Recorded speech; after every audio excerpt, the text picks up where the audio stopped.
In 1852, Beaufort County, South Carolina, thrived with wealthy cotton plantations where unspoken rules dictated life and death. Amid grand colonial estates and slave quarters, true power was not measured in acres or cotton yields, but in the fear it commanded. This is a story of an extraordinary act of vengeance, one born from patience, precise calculation, and the blurred boundary between endurance and retaliation. It began with a young enslaved man named Simon, a pack of bloodhounds, and 2 decades of silent, festering hatred. What unfolded at Harding Plantation during that freezing winter of 1852 would forever alter how an entire community perceived the fragile divide between civility and savagery. Before continuing, share in the comments where you're watching from, and if you're new here, don't forget to subscribe for more stories that linger long after they end, because how Simon turned those hounds into instruments of justice, some revenge is so deliberate it remains hidden for decades. And by the time the truth surfaces, it's already too late for everyone entangled in it. That bitter winter, Beaufort County's sprawling cotton estates stood as emblems of wealth and cruelty alike.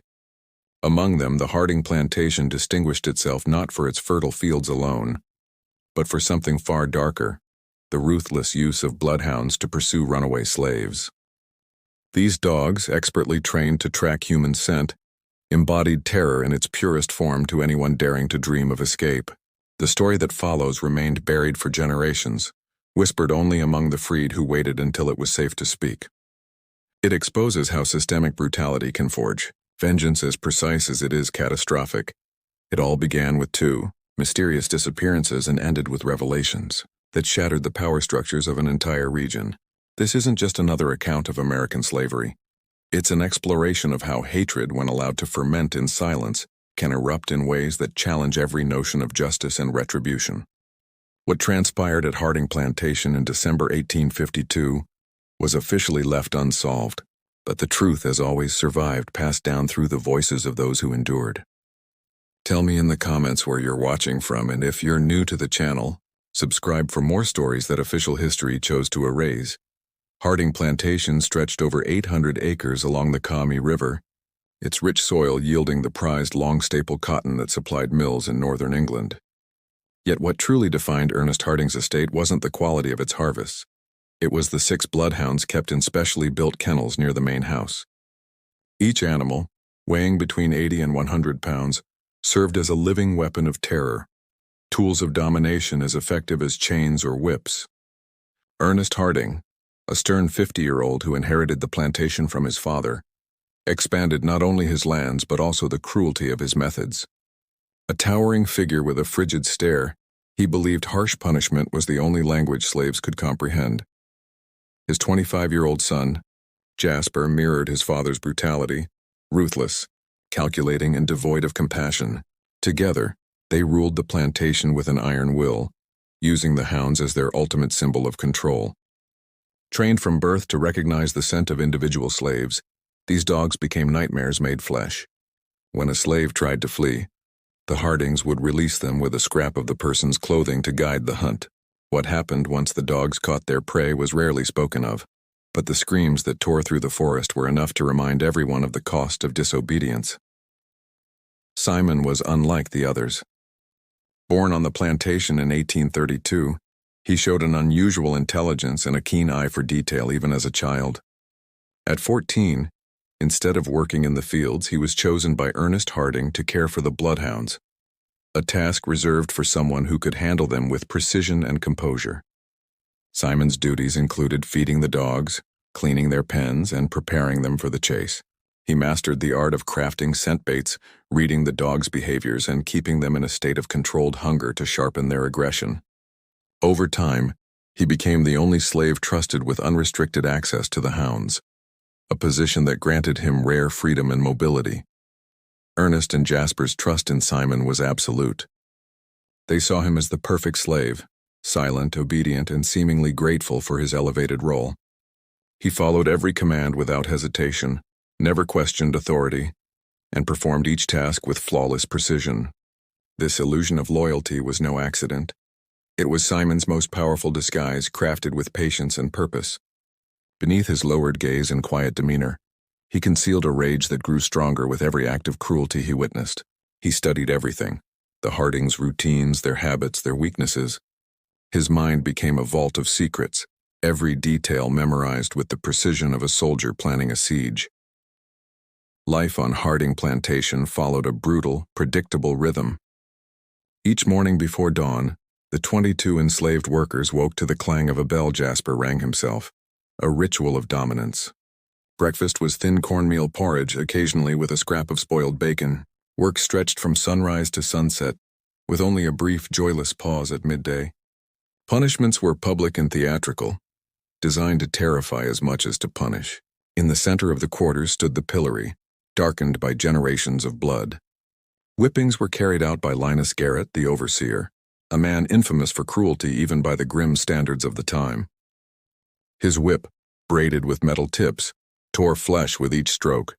Simon witnessed countless punishments, forced to watch impassively as men and women were broken for the smallest infractions.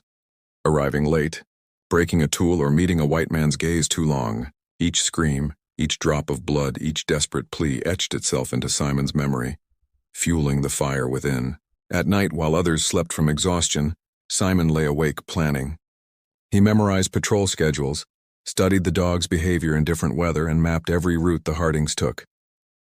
The bitter cold of that winter brought subtle changes to the plantation's routine, changes Simon recognized as opportunities. By December 1852, workdays shortened due to the chill, but conditions in the slave quarters worsened. Ernest and Jasper, satisfied with the year's profits, often discussed expanding operations in the spring. During these talks, Simon overheard plans for a business trip to Charleston, a brief window of vulnerability. What he didn't know was that Ernest had begun sensing unrest among the slaves. He noticed lingering glances, hushed conversations, and an invisible tension. Paranoia crept in, and he ordered Garrett to tighten night patrols and punish more harshly. The air on the plantation grew thick with fear. Simon remained the picture of obedience, though inwardly he knew the time had come. The plan he'd nurtured for 3 years was ready, awaiting the right moment, the perfect storm of cold, darkness, and opportunity. The tragedy that set Simon's path in motion began in the winter of 1849, when his sister Eleanor was just 17. She worked in the main house, cleaning rooms and washing the Hardings' clothes. Eleanor was radiant, her eyes expressive, her smile capable of softening even the hardest day, and glimmer of hope into a community long suffocated by cruelty and despair. The plantation's former overseer, Morai Thorne, a 40-year-old man infamous for his unparalleled viciousness even by the era's brutal standards, epitomized sadism. Unlike his eventual successor, Linus Garrett, whose cruelty was mechanical, Thorne took twisted delight in inflicting both physical torment and sexual degradation upon enslaved women. With Ernest Harding's silent approval, he devised a depraved system in which he selected young slave girls for his special services. Eleanor resisted his advances for weeks, but the defiance of a teenage slave against a white man in power was not only futile, it was perilous. Thorne's threats were explicit and horrifying. He vowed to have her brother, Simon, torn apart by the bloodhounds if she continued to defy him. This psychological torture broke her resolve, and Eleanor submitted to the abuse to protect Simon. For months, the assaults continued in secrecy, always accompanied by more elaborate threats. Thorne forced her to meet him in various hidden spots around the plantation, inside the barn at night, in the main house when the family was away, and even near the bloodhound kennels. As a twisted reminder of his power, each encounter scarred her body and mind. Simon noticed his sister's transformation long before he learned the cause, her once warm and talkative nature replaced by silence and fear. She flinched at sudden sounds, avoided his gaze, and washed her hands obsessively. Whenever Simon tried to speak to her, Eleanor deflected or walked away, burdened by a pain she couldn't share. Her pregnancy was discovered in late summer 1849. Once she could no longer conceal the signs. News spread quickly among the slave quarters, but no one dared speculate aloud about the father. Everyone knew that questioning the paternity of a young enslaved woman could bring collective punishment. Silence became their shield, and Simon's resentment deepened. Ernest Harding received the news with cold calculation. To him, a pregnant slave was both an asset and an inconvenience, a future profit and a present problem. His solution was practical and heartless: sell her before the pregnancy advanced too far. Without hesitation or consultation, he arranged the sale as if she were mere livestock. Within days, a trader from Savannah arrived, paperwork ready. Elanira was examined like an animal. Her teeth checked, muscles prodded, and pregnancy confirmed through a degrading inspection in front of strangers.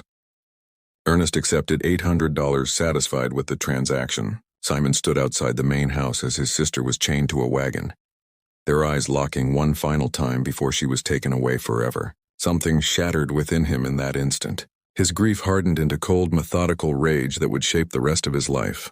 Their mother, Dorinda, never recovered from the loss. At 44, after decades of slavery, the sale of her daughter extinguished the last of her will. She stopped eating, stopped caring, and by March 1850 she quietly passed away in her sleep, her expression finally peaceful.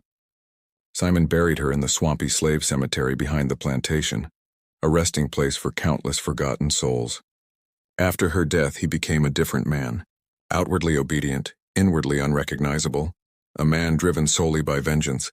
He studied Thorne obsessively, noting his routines and weaknesses. The chance to act came in the summer of 1850, when Thorne's body was discovered in the forest, supposedly the victim of a hunting accident. Officials ruled he'd tripped and struck his head on a rock, though the strange animal-like wounds and the agitation of the bloodhounds told another story. Simon had witnesses proving his presence elsewhere that night, and no suspicion fell on him. Yet those who knew him sensed a shift, a calmness as though a weight had lifted. Thorne's death brought satisfaction but not closure. Ernest Harding still lived unpunished. Weeks later, Leonis Garrett took over as overseer. Though equally cruel, Garrett's brutality was efficient rather than personal, an instrument of control, not pleasure. Life under him was just as harsh, only more predictable. Over the next 2 years, Simon perfected the art of invisibility. He observed everyone, their habits, their tempers, their fears. Ernest remained arrogant and methodical, Jasper reckless and cruel, and Adelaide, the youngest daughter, a mystery that caught Simon's attention. By the brutal winter of 1852, he sensed change on the horizon. Ernest and Jasper's annual trip to Charleston neared, and Simon knew the time he had waited for, 3 long years, was close. That winter would mark the beginning of reckoning. Adelaide Harding returned to the plantation in early December 1852, after finishing her studies at the Charleston Female Seminary. At 19, she had evolved from a naive girl into a young woman with radical ideas. During her education, she had encountered discreet abolitionist discussions circulating in Charleston's intellectual circles, which quietly challenged the moral foundations of slavery. Her newfound conscience did not escape Simon's notice. Since her return, Adelaide questioned plantation customs, objected to punishments, and showed compassion for the enslaved, a foreign trait in her family. Her remarks during meals caused tense silences, as Ernest and Jasper exchanged uneasy looks while Simon observed the fractures forming among them. Ernest, irritated and alarmed by his daughter's dangerous notions, blamed liberal teachers for poisoning her mind. He was determined to correct her. His method was cruelly simple: force Adelaide to witness public punishment so she would learn through horror what he believed was the natural order of things. Was compelled to witness after her return involved an 18-year-old slave named Joshua, accused of stealing a piece of bacon from the pantry. The charge, likely fabricated and based solely on Leonis Garrett's word, held unquestionable weight in the plantation's twisted form of justice. Joshua was tied to the pillory in the center of the slave quarters courtyard, while the enslaved were forced to form a circle around him, their eyes filled with dread. Adelaide sat beside her father and brother, on a chair brought specifically from the main house for her education. Ernest explained coldly that she needed to learn how to uphold discipline, warning her that any show of pity would be seen by the slaves as weakness, a flaw of her feminine nature. Jasper, smirking cruelly, added that mastering the art of controlling blacks required total ruthlessness, and that Adelaide must learn to harden her heart. Garrett carried out the punishment with his usual precision. Each lash drew agonizing screams as Joshua's blood soaked the ground. Adelaide endured the first 5 blows in rigid silence. But when the 6th tore a strip of flesh from Joshua's back, she vomited violently, her body convulsing against the horror she could not bear to witness. Ernest's response was merciless. He held her arm firmly, forcing her to stay seated until all 20 lashes were finished. Jasper laughed, sneering that Adelaide was too fragile to be a true Harding. Her public humiliation before the slaves created a subtle yet profound shift that Simon watched with keen interest. Over the following days, Ernest intensified her education, making her accompany Garrett on daily inspections and witness further punishments. Each act of cruelty left Adelaide more shaken, and paradoxically more convinced of the system's depravity. Instead of growing desensitized as her father hoped, she became increasingly certain that slavery itself was evil. Her moral rebellion deepened as she sought to understand the inner workings of plantation life. Through whispered conversations with house slaves, she uncovered horrifying details about the sexual abuses that had taken place under Thorne and still occurred under Garrett. The revelations horrified her and solidified her resolve to resist. The breaking point came when Adelaide intervened during a punishment. A young girl named Mercy had been accused of breaking a porcelain dish, and Jasper ordered 10 lashes. As Garrett raised the whip, Adelaide leapt to her feet and shouted, "Stop!" a command that startled everyone, including herself. The confrontation that followed was explosive. Jasper erupted in fury, accusing her of shaming the family and inciting rebellion. Ernest supported his son, declaring that Adelaide had lost her senses and must be corrected before her behavior destroyed plantation order. Adelaide, trembling but defiant, called them monsters and vowed never to attend another punishment. The argument raged for hours inside the main house, their shouting audible even in the slave quarters. Adelaide threatened to expose the family's atrocities to relatives in Charleston, while Ernest threatened to confine her until she came to her senses. Jasper suggested sending her to an asylum for hysterical women, a threat Adelaide took seriously, knowing her family's cruelty. Simon recognized that this internal discord had created the distraction he needed. Ernest and Jasper, consumed by Adelaide's rebellion, neglected the plantation's routine operations and left themselves vulnerable. What Simon didn't realize was that Adelaide had begun to sense something stirring among the slaves.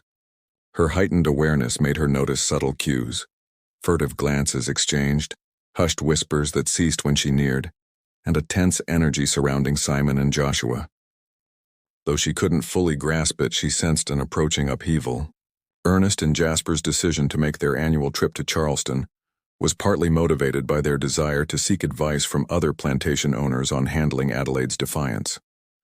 They saw it as both a business trip and a chance to escape the growing tension at home, hoping time away would restore control.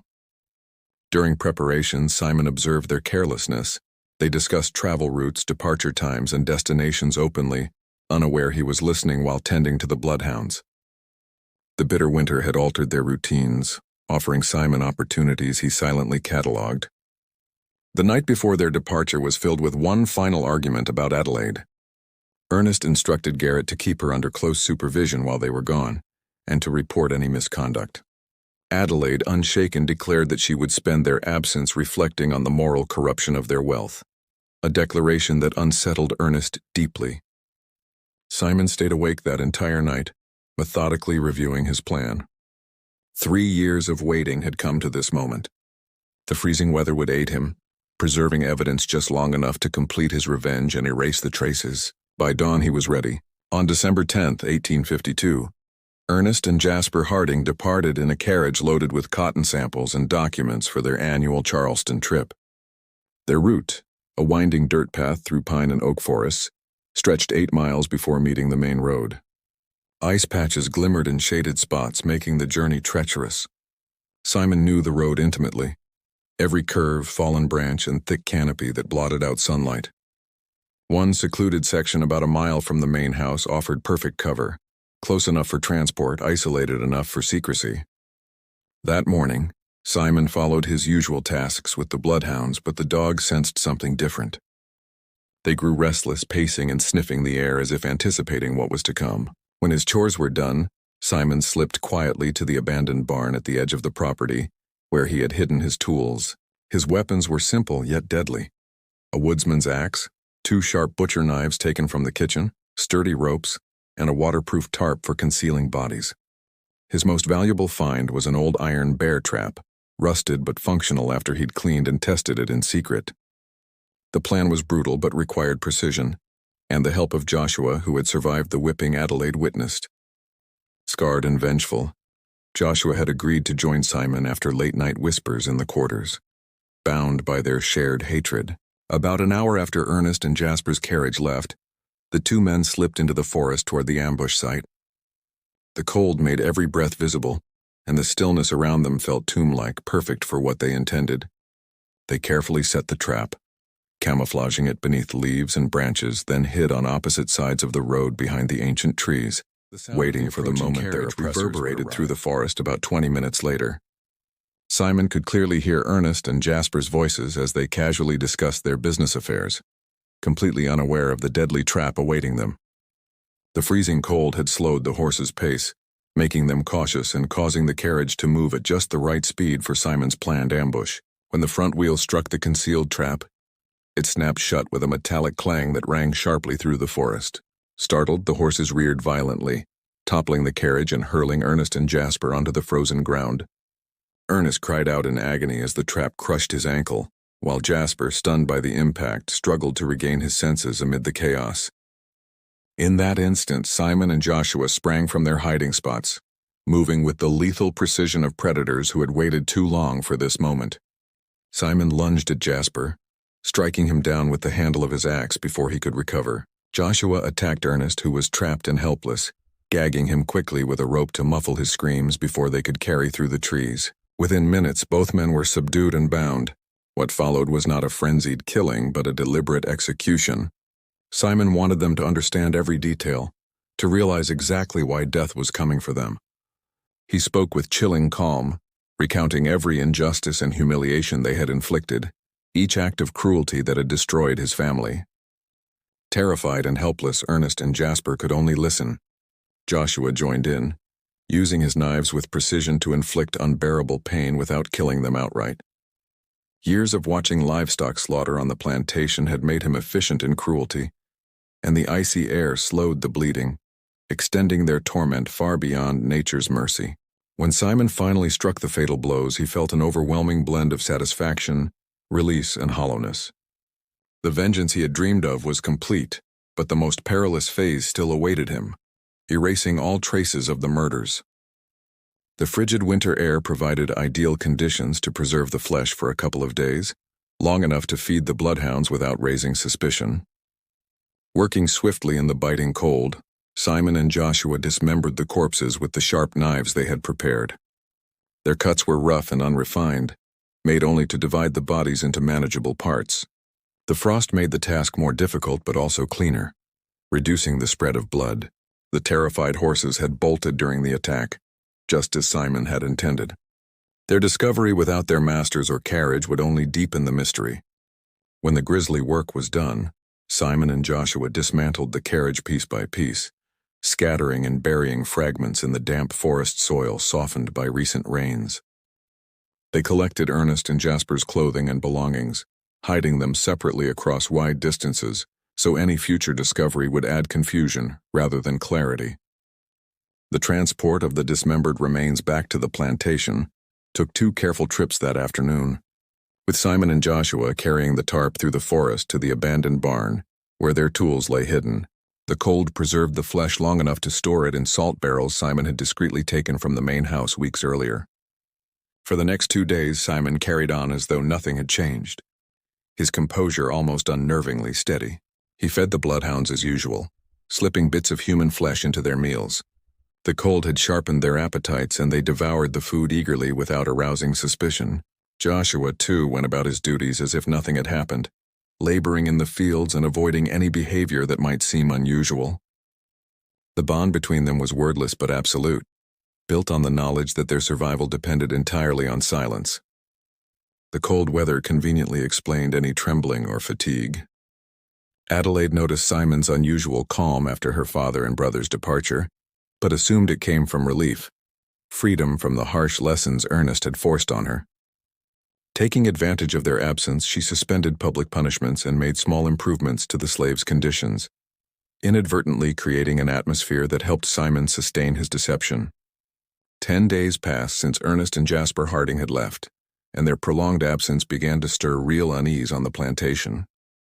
Lioness Garrett, who at first relished the freedom of managing the property without their constant oversight, now found himself confronted with practical matters that exceeded his authority.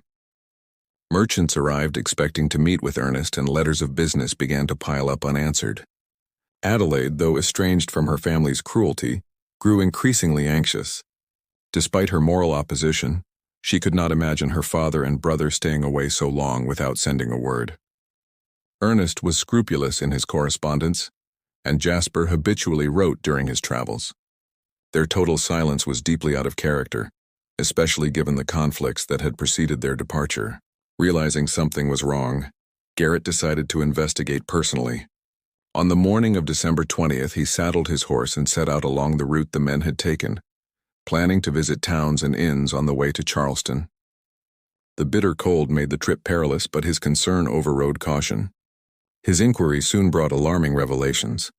In Beaufort, the nearest town, he learned that Ernest and Jasper had never arrived, despite leaving with ample time to complete the day's journey. The innkeeper who usually hosted them confirmed no reservation or message had been received. Merchants expecting meetings reported the same. Troubled, Garrett extended his search through nearby towns, but everywhere he went the story repeated. No one had seen the Hardings since the day they left the plantation. It was as if they had vanished somewhere between home and their destination. The discovery filled Garrett with dread, made worse by rising rumors of abolitionist raids in the area. On December 23rd, he returned to the plantation with news that left Adelaide shaken to her core. Despite all her resentment toward them, the thought that her father and brother might be dead was unbearable. She immediately ordered Garrett to contact the local authorities and organize a formal search, while dispatching urgent letters to relatives in Charleston for any word. The county sheriff, Thomas Whitmore, arrived on December 25th with 2 deputies and a seasoned tracker named Ezra Collins. Whitmore, a 45-year-old investigator known for his steady, methodical temperament and talent for extracting the truth, brought with him a wave of unease that rippled across the plantation. His investigation began with detailed questioning of Adelaide, Lioness Garrett, and other white staff. Whitmore sought to establish a clear timeline of Ernest and Jasper's last days, probing for any signs of unusual behavior or possible changes in their travel plans. The responses he received portrayed 2 men adhering to routine, though shadowed by family discord. Meanwhile, Ezra Collins began tracing their route, searching the muddy, rain-washed road for any physical evidence of their passage.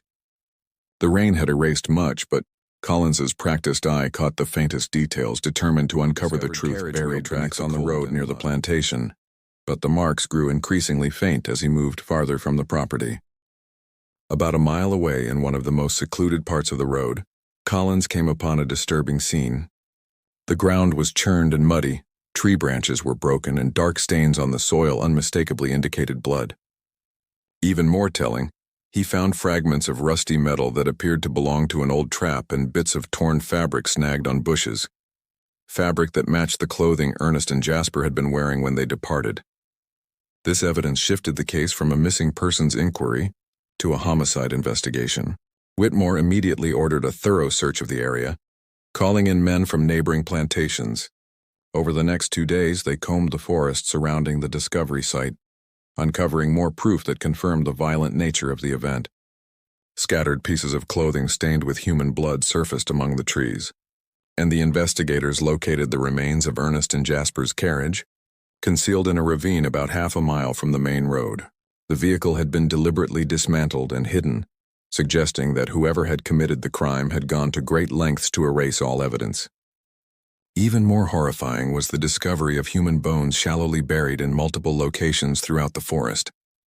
The scattered remains puzzled investigators. The bones were spread across a wide area, some bearing marks of crude cutting, while many smaller bones were missing entirely. Whitmore consulted Dr. Harrison, the local physician, who examined the remains and confirmed they were human, noting that the cuts were consistent with dismemberment carried out using knives or axes by someone accustomed to butchering animals. What intrigued Whitmore most was the primitive yet effective execution of the crime. The use of an old trap reflected opportunism rather than planning. The rough dismemberment revealed familiarity with animal slaughter, and the haphazard scattering of evidence pointed to a desperate attempt to conceal guilt. Clearly, the perpetrators were not professional criminals but individuals consumed by fury and vengeance. Determined to uncover the truth, Whitmore intensified his interrogations, concentrating on the possibility of an organized plot among the slaves. He questioned everyone on the plantation about relationships, tensions, or potential motives for rebellion. The responses were uniformly guarded. Each slave denied knowledge of the murders or any connection to a conspiracy. Joshua, the young man recently whipped by Ernest, became a primary suspect due to Whitmore's observations of his visible unease. His trembling hands, avoidance of eye contact, and tense posture betrayed a deeper fear than ordinary subservience.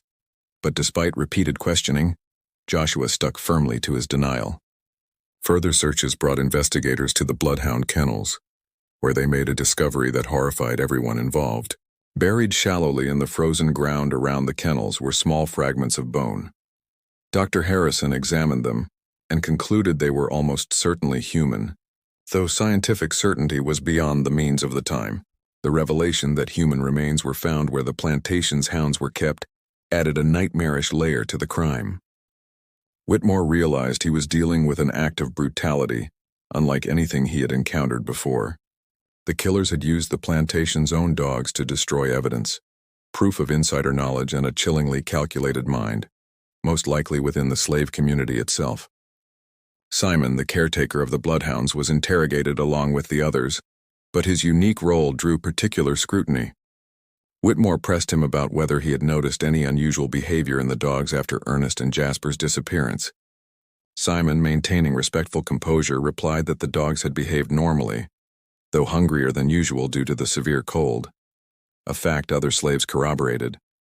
However, when investigators searched his cabin, they discovered clothing with small bloodstains. Simon explained these came from slaughtering a pig days earlier to feed the hounds, a routine winter task confirmed by witnesses. Though plausible, the explanation did not entirely remove suspicion. Confronted with the evidence and questioned again, Simon remained outwardly calm, but his tension was increasingly apparent. Whitmore, experienced in reading guilt, sensed that Simon was concealing something important. Still, lacking conclusive proof or named accomplices, he could not lawfully make an arrest. The inquiry stalled as it became clear that the slave community was united in silence. Every person questioned repeated the same denials. They knew nothing, saw nothing, and heard nothing. Their silence was not merely fear of punishment, but a deliberate act of protection, born of shared resentment toward the Hardings and a grim respect for what Simon had done. Whitmore tried every tactic, offering rewards, threatening reprisals, but nothing broke their resolve. Their collective loyalty shielded Simon and Joshua completely. On the night of January 12th, after days of relentless questioning, Simon and Joshua vanished from the plantation. By morning, their absence was undeniable when Simon failed to feed the Bloodhounds, a duty he had never once neglected in 8 years. A swift search of the grounds and nearby woods found no trace of them. They had disappeared into the winter darkness. Their simultaneous escape confirmed Whitmore's suspicions of a joint plot, but ensured the mystery would remain unsolved. With the principal suspects gone and no cooperation from the others, the investigation reached a dead end. Wanted notices were issued across neighboring states, but Whitmore knew the chances of capture in such conditions were slim. Adelaide, upon learning the full truth of her father and brother's deaths, was overcome with grief and horror. The revelation that the family's own dogs had been fed human remains shattered her psyche. Unable to endure their presence, she ordered all 6 hounds executed immediately. In the days that followed, Adelaide made a decision that stunned the entire region. On January 20th, 1853, she signed legal papers freeing all 22 slaves of the Harding plantation, citing her moral disgust with the institution that had bred such cruelty. Ignoring her relatives' protests and her lawyers' warnings, she sacrificed the estate's fortune. Ending the Harding dynasty of Beaufort County, the Harding slaves sent shockwaves through the region, setting a dangerous precedent that many plantation owners feared could spark similar acts of defiance. Adelaide became a pariah among Southern society and eventually left for the North, where she joined the abolitionist movement, dedicating her remaining years to fighting the very institution her family had built its fortune upon. She never married, nor did she ever return to the South carrying the deep psychological scars of the events of 1852 until her death. Sheriff Whitmore, meanwhile, never managed to officially close the Harding plantation murder case, though in his mind he was certain of who was responsible. The absence of direct proof and the disappearance of the suspects left the investigation unresolved. He retired a few years later but remained haunted by the mystery, endlessly pondering how Simon and Joshua had orchestrated such a methodical and effective act of vengeance. For over 30 years, the full truth behind the murders of Ernest and Jasper Harding remained hidden, protected by the silence of those freed by Adelaide's radical act. Only in the late 1880s, as the former slaves of the Harding estate neared the end of their lives, did fragments of the story begin to surface, passed down in quiet whispers to their children and grandchildren who had been born free. The revelations emerged piece by piece, shared at family gatherings and community meetings, each voice contributing to a long-guarded secret.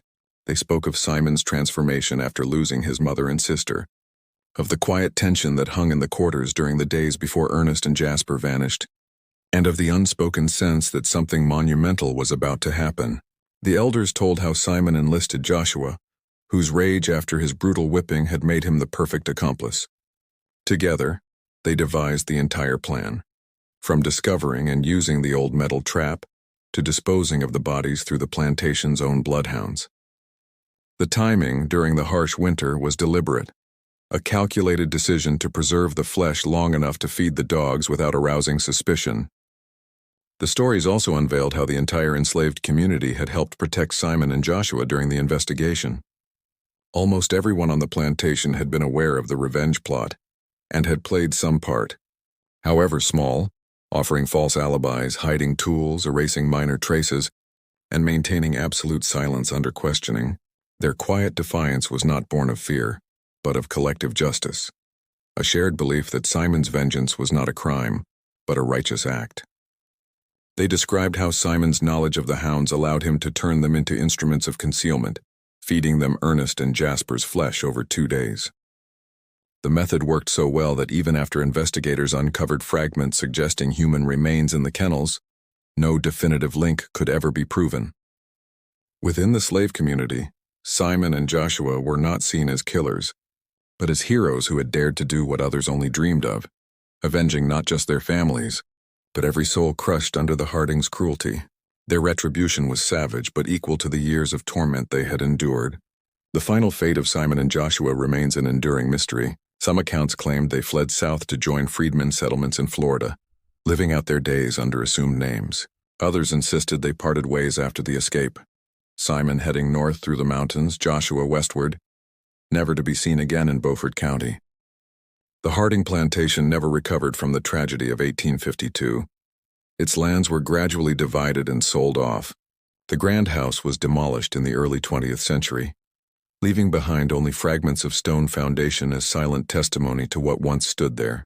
Locals still avoid the area, particularly on cold winter nights, claiming to feel an oppressive unease, an echo of the violence that once stained the soil. Over time, the tale of Simon's vengeance grew into legend within Southern African American communities, passed down through generations as both a warning and a tribute, a story of slavery's horrors and the cost of resistance. For those who knew the truth, Simon became a symbol of defiance and justice, a man who had turned his pain into purpose and used his master's own power against him. As one of the last surviving witnesses from the Harding plantation recalled in 1895, Simon did what all of us wish to do, but lacked the courage. He showed that even the mighty can fall when justice comes. He was our hero, our avenger, and we will never forget what he did for us. This story stands as a reminder that official history often erases the voices of those who endured its darkest chapters. Only through the whispered memories of survivors can we uncover the full truth of the past and the shadows it still casts upon us today. What did you think of Simon's calculated revenge? Share your thoughts in the comments below. I always love reading your insights on these haunting stories from America's past. And if you found this tale compelling, don't forget to like and subscribe for more dark histories that reveal the echoes of humanity's most chilling truths.